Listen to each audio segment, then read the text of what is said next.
நம்ம இன்னைக்கு டீ கடைகளில் கிடைக்கிற வாழைக்காய் பஜ்ஜி அப்படியே நம்ம வீட்டில் எப்படி செய்கிறதுன்னு தான் பார்க்க போகிறோம். கொஞ்சம் கூட டேஸ்ட் மாறாமல் நல்ல சாஃப்டாக நல்ல சுவையாக இருக்க மாதிரி எப்படி செய்கிறதுன்னு தான் பார்க்க போகிறோம்.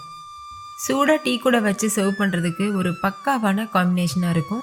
நீங்களும் அளவுகள் மாறாமல் அசிட்டிஸ் இதே மெத்தடில் செஞ்சு பார்த்தீங்கன்னா பெர்ஃபெக்டாக செய்ய முடியும். ஓகே, வாங்க வீடியோக்குள்ளே போகலாம். ஹாய் ஃப்ரெண்ட்ஸ், வணக்கம். என் பேர் Abhi. Welcome to Indian recipes Tamil. வீடியோக்குள்ள போகிறதுக்கு முன்னாடி நம்ம சேனல் இந்தியன் ரெசிபீஸ் தமிழை சப்ஸ்கிரைப் பண்ணிக்கோங்க. கூடவே இருக்க பெல் சிம்பலையும் கிளிக் பண்ணிக்கோங்க.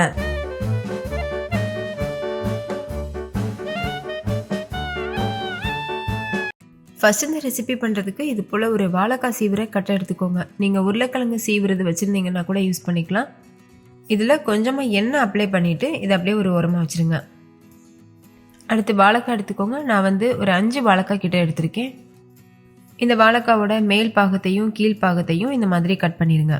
பாருங்கள், இந்த மாதிரி. கண்டிப்பாக வாழைக்காய் பஜ்ஜி தோலோடு தான் நம்ம செய்யணும். அப்படி செய்யும்போது தான் செய்கிறக்கும் ஈஸியாக இருக்கும். நம்ம சாப்பிடும்போது அந்த டீ கடையில் சாப்பிட்ட டேஸ்ட்டும் கிடைக்கும். இப்போ இந்த மேல் பகுதியை லேசாக ஸ்லைஸ் பண்ணி எடுத்துருங்க. பாருங்கள், இந்த மாதிரி.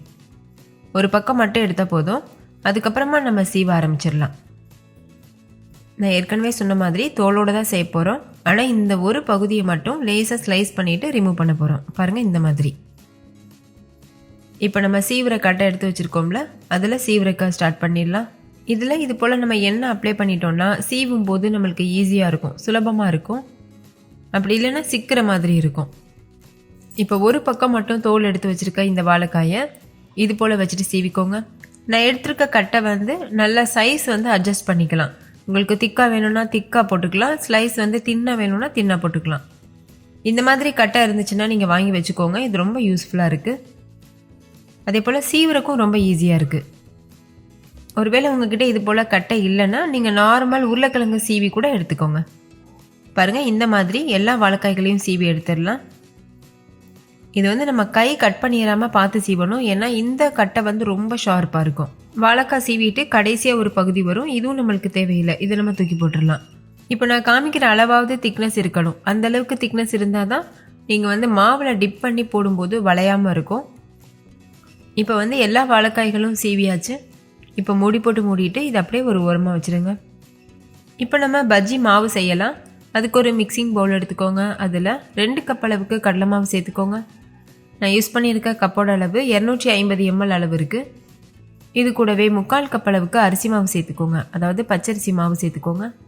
1 டீஸ்பூன் மிளகாத்தூள், 1/2 டீஸ்பூன் உப்பு, 1/4 டீஸ்பூன் பெருங்காயத்தூள், 1/2 டீஸ்பூன் ஓமம் சேர்த்துக்கோங்க. ஓமம் சேர்க்கும்போது கையில் வச்சுட்டு நல்லா திருகிட்டு சேர்த்துக்கோங்க. அப்போ தான் அதோட ஃப்ளேவர் நல்லாயிருக்கும். பாருங்கள், இந்த மாதிரி. நீங்கள் ஓமத்துக்கு பதிலாக ஜீரகம் கூட சேர்த்துக்கலாம். இப்போ இது எல்லாத்தையும் சேர்த்து நல்லா மிக்ஸ் பண்ணிடுங்க. ஒரு விஸ்க் வச்சு நல்லா கலந்துக்கோங்க. நீங்கள் இந்த மாவை அப்படியே ட்ரையாக மிக்ஸ் பண்ணிவிட்டு ஒரு பாட்டிலில் போட்டு ஸ்டோர் பண்ணி கூட வச்சுக்கலாம். இதுதான் நம்ம கடைகளில் வாங்குகிற பஜ்ஜி மாவு. கூட சோடாப்பு போடணும். அது நீங்கள் எப்போ பஜ்ஜி செய்கிறீங்களோ அந்த டைமில் சோடாப்பு போட்டுக்கலாம்.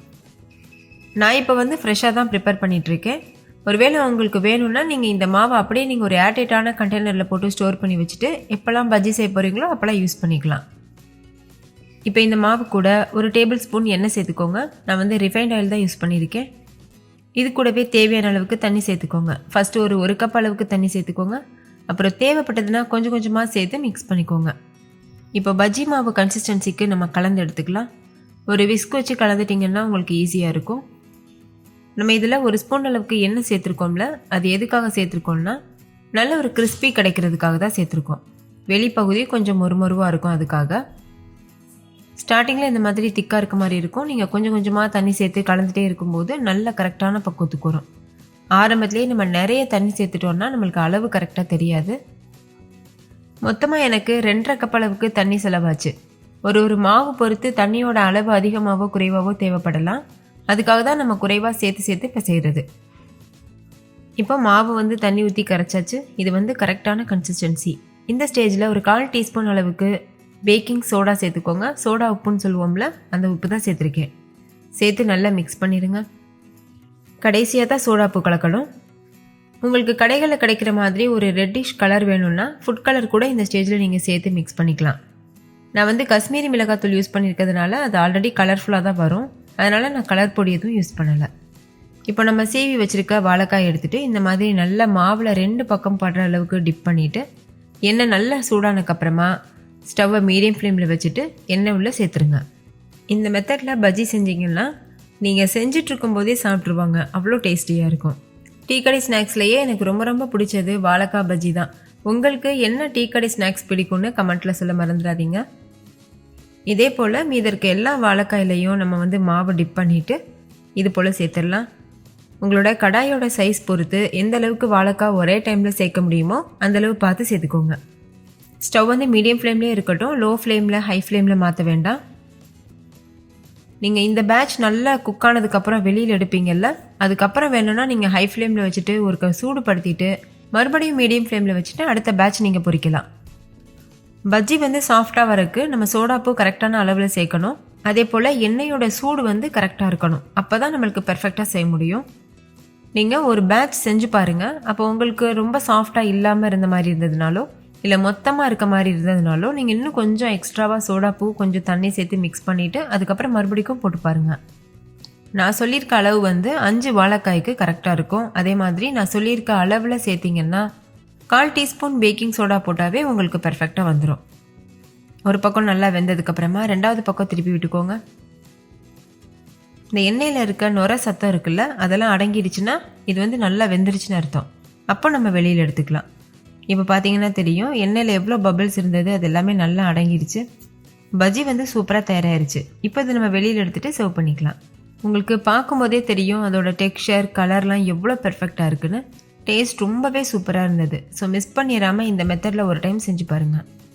முக்கியமாக நீங்கள் கவனிக்க வேண்டிய இன்னொரு விஷயம் கடலை மாவு நல்ல குவாலிட்டியான கடலை மாவாக இருக்கணும், நல்ல நைஸான கடலை மாவாக இருக்கணும். அப்போ தான் பஜ்ஜி பெர்ஃபெக்டாக வருது.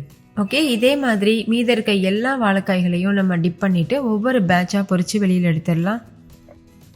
டீ கூட வச்சு பஜ்ஜி சாப்பிடும்போது அப்படியே ப்ளைனாகவே நீங்கள் சாப்பிட்லாம். இல்லை ஈவினிங் டைம் ஸ்நாக்ஸில் பஜ்ஜி சர்வ் பண்ண போகிறீங்கன்னா கெட்டியான தேங்காய் சட்னி அரைச்சி வச்சுக்கோங்க. அது கூட சாப்பிடும்போது ரொம்ப ரொம்ப டேஸ்டியாக இருக்கும். இப்போ நான் இதை பிச்சு காமிக்கிறேன் பாருங்கள். பார்க்கும்போதே உங்களுக்கு தெரியுதுல்ல. நீங்களும் கண்டிப்பாக இதே போல் செஞ்சு பாருங்கள். இதே மாதிரி பெர்ஃபெக்டான டீ கடை பஜ்ஜி நீங்களும் உங்கள் வீட்டில் செய்ய முடியும். நீங்கள் செய்யும்போது வீட்டில் இருக்கவங்க நம்பவே மாட்டாங்க, இது கடையில் வாங்கினதுன்னு சொல்லுவாங்க. அவ்வளோ பெர்ஃபெக்டாக இருக்கும். ஓகே ஃப்ரெண்ட்ஸ், இந்த வீடியோ உங்கள் எல்லாருக்கும் ரொம்ப பிடிச்சிருக்கும்னு நம்புகிறேன். பிடிச்சிருந்தா லைக் பண்ணுங்கள், உங்கள் ஃப்ரெண்ட்ஸ் கூடவும் ஷேர் பண்ணுங்கள். நீங்களும் செஞ்சு பார்த்துட்டு டேஸ்ட் எப்படி இருந்ததுன்னு கமெண்ட்டில் சொல்லுங்கள். வேறு என்ன மாதிரியான டீ கடைகளில் கிடைக்கிற ஸ்நாக்ஸ் ரெசிபிஸ் வேணும்னு சொல்லி கமெண்ட் பண்ணுங்கள். கண்டிப்பாக எவ்வளோ சீக்கிரம் முடியுமோ அவ்வளோ சீக்கிரம் அப்லோட் பண்ணுறேன். கூடவே நம்ம சேனலில் நிறைய விதமான டீ கடை ரெசிபிஸ் ஆல்ரெடி நான் ஷேர் பண்ணியிருக்கேன். அது எல்லாமே செக் பண்ணி பாருங்கள். உங்களுக்கு ரொம்ப ரொம்ப பிடிக்கும், யூஸ்ஃபுல்லாக இருக்கும். ஓகே ஃப்ரெண்ட்ஸ், தேங்க்யூ, பாய்.